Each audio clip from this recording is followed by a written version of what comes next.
Hello students. आज हम लोग बात करने जा रहे हैं टेस्ट ऑफ डिविजिबिलिटी के बारे में।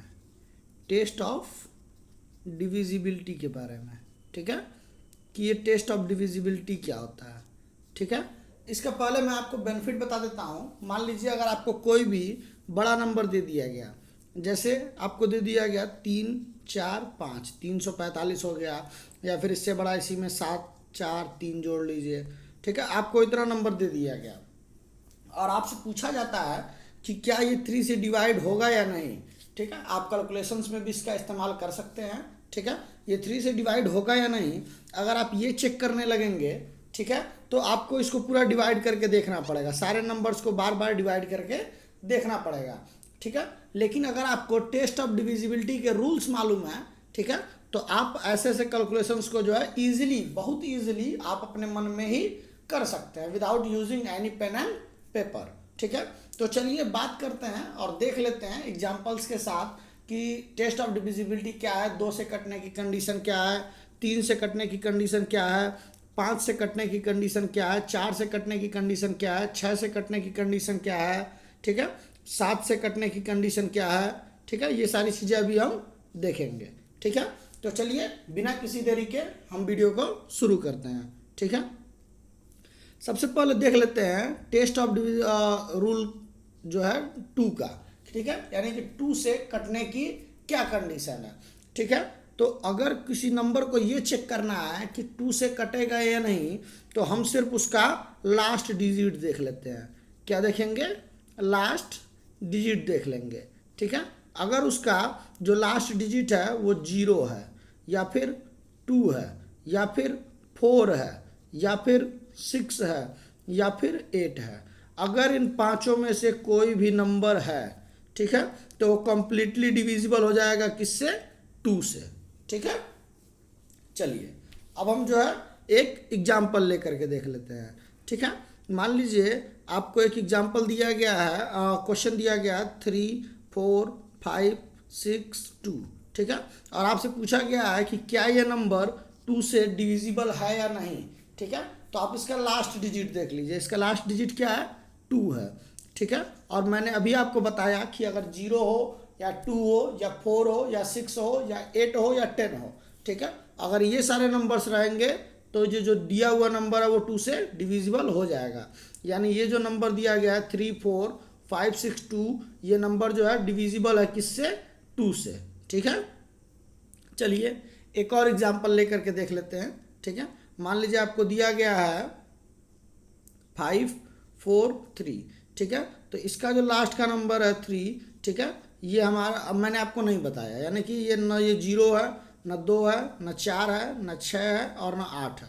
ठीक है, यानी ये जो पूरा नंबर है 5, 4, 3, वो नंबर 2 से डिविजिबल नहीं होगा। ठीक है, ये नंबर पूरा 2 से डिविजिबल नहीं होगा।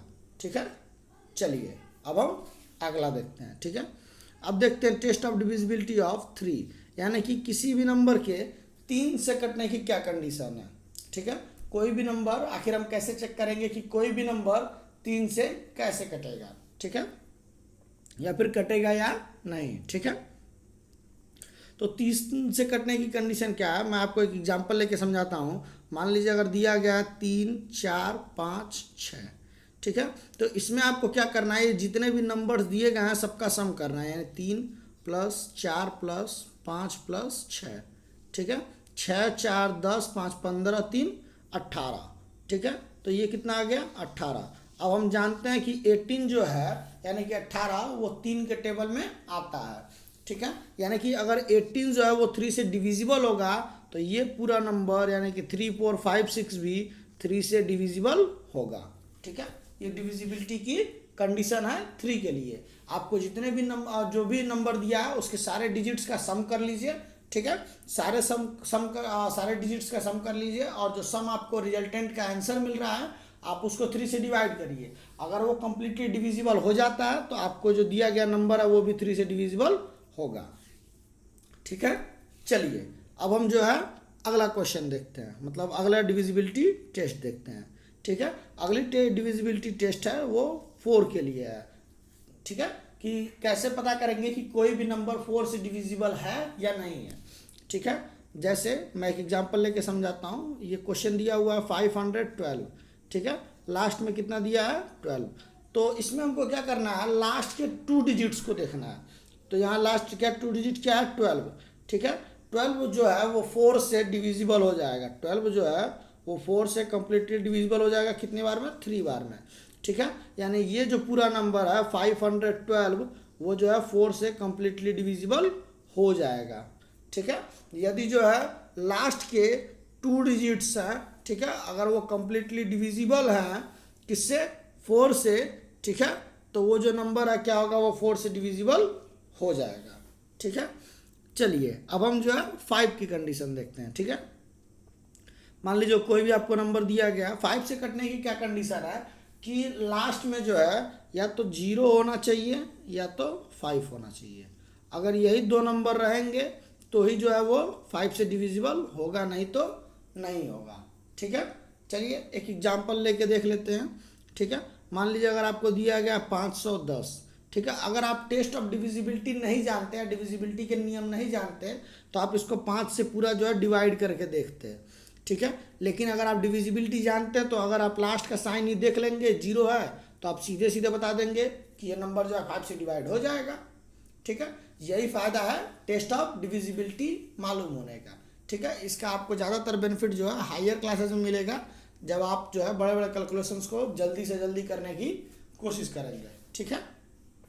चलिए अब हम अगला देखते हैं, टेस्ट ऑफ डिविजिबिलिटी ऑफ 6, ठीक है, कि कोई भी नंबर 6 से कब डिविजिबल होता है, ठीक है। अगर हम 6 को फैक्टर करना चाहें तो ये फैक्टर हो जाएगा किससे, 2 से और 3 से, ठीक है। यानी कि कोई भी नंबर 6 से तभी डिविजिबल होगा जब वो 2 और 3 दोनों से डिविजिबल हो। ध्यान रखिएगा, ऐसा नहीं कि 3 से डिवाइड हो 2 से ना डिवाइड हो, या 2 से डिवाइड हो 3 से ना डिवाइड हो, दोनों से डिवाइड होना चाहिए, वो भी कंप्लीटली, ठीक है। चलिए एक एग्जांपल लेके देखते हैं, ठीक है। जैसे यहाँ मान लीजिए दे दिया गया है 42, आपको सिंपली छोटा सा एग्जांपल लेते हैं 42, ठीक है। तो 42 के लास्ट में जो है वो क्या दिया हुआ है 2, तो लास्ट का नंबर 2 है यानी वो 2 से डिवाइड हो जाएगा, ठीक है। और अगर इन दोनों नंबर्स को हम जोड़ें तो 4 + 2 = 6, और हम जानते हैं कि जो 6 है वो डिविजिबल होगा कम्प्लीटली 3 से, यानी कि जो 42 है वो कम्प्लीटली 6 से डिवाइड हो जाएगा कितनी बार में, 7 बार में, ठीक है। वो 7 बार में 42 कम्प्लीटली डिविजिबल हो जाएगा, ठीक है। मैंने आपको यहाँ पे बहुत छोटे नंबर का एग्जांपल लेके समझाया ताकि आपको आसानी से इसे समझ में आ सके, ठीक है। चलिए अब हम जो है अगली कंडीशन देखते हैं। कंडीशन किससे, किसके लिए, 7 के लिए, ठीक है, कि किसी भी नंबर के 7 से कटने की क्या कंडीशन है। मतलब मान लीजिए कोई भी नंबर है वो 7 से कब कटेगा, ठीक है, 7 से चेक करना है, ठीक है। तो मान लीजिए अगर आपको एग्जांपल दिया हुआ है 392, ठीक है, तो आपको जो 1s प्लेस दिया है उसका डबल करिए, यानी कि 2 × 2 क्या हो गया 4, ठीक है। अब जो हो गया ये इसका डबल हो गया। अब उसके बाद ये जो बचा नंबर है यानी 39, अब 39 में से आपको 4 माइनस करना है, यानी 39 - 4 ये कितना हो जाएगा 35, ठीक है, ये 35 हो गया, ठीक है। तो अब जो है क्या 35 7 से कटेगा, तो हाँ 35 जो है 7 से कम्प्लीटली डिविजिबल हो जाएगा कितनी बार में, 5 बार में, ठीक है। यानी कि अब ये जो नंबर है 392, ठीक है, ये भी कम्प्लीटली डिविजिबल होगा कितने से, 7 से, ठीक है। चलिए अब हम जो है अगले के बारे में बात करते हैं, 8 के बारे में, ठीक है, कि कोई भी नंबर 8 से कब डिविजिबल होगा, ठीक है। कोई भी नंबर 8 से डिविजिबल कब होता है, ठीक है। तो 8 से डिविजिबल की क्या कंडीशन है, हमको लास्ट के 3 डिजिट्स देखने हैं, लास्ट के 3 डिजिट्स देखने होंगे, ठीक है। यदि लास्ट का 3 डिजिट जो है 8 से कम्प्लीटली डिविजिबल हो जाएगा तो वो संख्या जो है 8 से कम्प्लीटली डिविजिबल हो जाएगी, ठीक है। एक एग्जांपल लेके देखते हैं। जैसे मान लीजिए अगर आपको दिया गया है 3 4 8 8, ठीक है, तो इसमें हमको क्या करना है, लास्ट का 3 डिजिट देखना है। अगर आप लास्ट का 3 डिजिट देखेंगे तो है 4 8 8। अब ये कितनी बार में जाएगा, ये 48 चला जाएगा 6 बार में, ठीक है, और ये चला जाएगा 2 बार में, ठीक है। तो ये कितना हो जाएगा 62 बार में, यानी कि 488 जो है वो 8 से कम्प्लीटली डिविजिबल है। इसीलिए ये नंबर जो है 3488 ये भी जो है कम्प्लीटली डिविजिबल है किससे, 8 से। ठीक है, चलिए अब हम अगला क्वेश्चन देखते हैं। ठीक है, अगला है अब 9 से कटने की क्या कंडीशन है। 9 से कटने की क्या कंडीशन है, तो 9 से कटने की ये कंडीशन है कि सम of all the digits are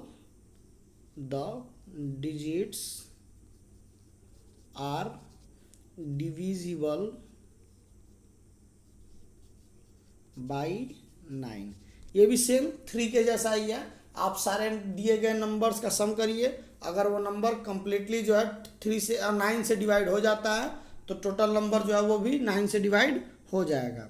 ठीक है, चलिए एक एग्जांपल लेके समझते हैं। ठीक है, मान लीजिए अगर एक दिया हुआ है 4 6 3 5 4 5। ठीक है, तो पहले इन सारे नंबर्स का सम करते हैं। 4 + 6 + 3 + 5 + 4 + 5, तो कितना हो गया 6 4 10 5 3 8, 8 और 10 18, 18 4 22, 5 27।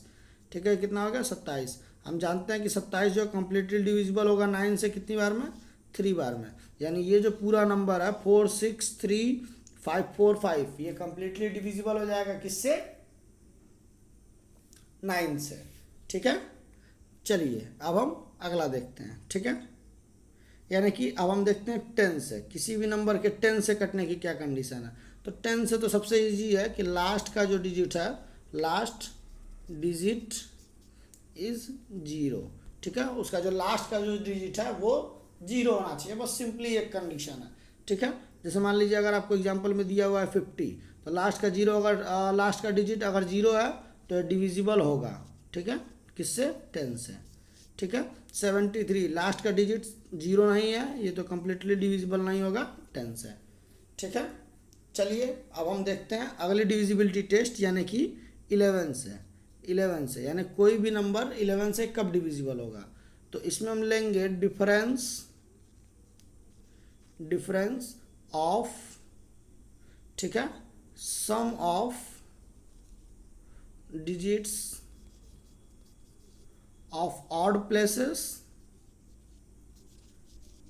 ठीक है, sum of digits of odd places and sum of digits of even places and sum of digits of even places.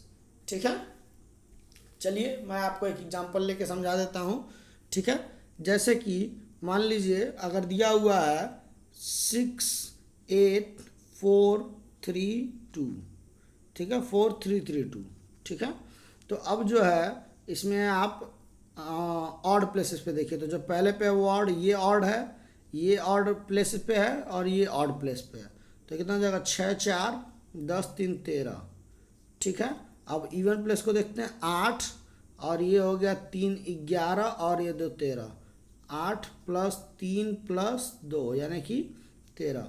अब अगर 13 में से 13 माइनस करेंगे तो 0, तो 0 जो है वो 11 से डिवाइड हो जाता है, 0 बार में होगा ही होगा। ठीक है, तो ये क्या है, 0 जो है वो डिविजिबल है, यानी 0 या फिर 11 का मल्टीपल अगर आ जाएगा, यानी 11 22 33 44 अगर ये सारे नंबर्स आ जाएंगे तो ये जो नंबर होगा वो कम्प्लीटली डिविजिबल होगा किससे, 11 से। ठीक है, तो उम्मीद करते हैं ये सारी चीज़ें आपको समझ में आ गई होंगी। अगर अभी भी आपको कोई दिक्कत है तो आप प्लीज़ हमें कमेंट करिएगा, हम आपकी सारी क्वेरीज को सॉल्व करने की पूरी कोशिश करेंगे। ठीक है, मिलते हैं आने वाले वीडियोज़ में कुछ और इंटरेस्टिंग बातों के साथ। ठीक है, अभी के लिए धन्यवाद।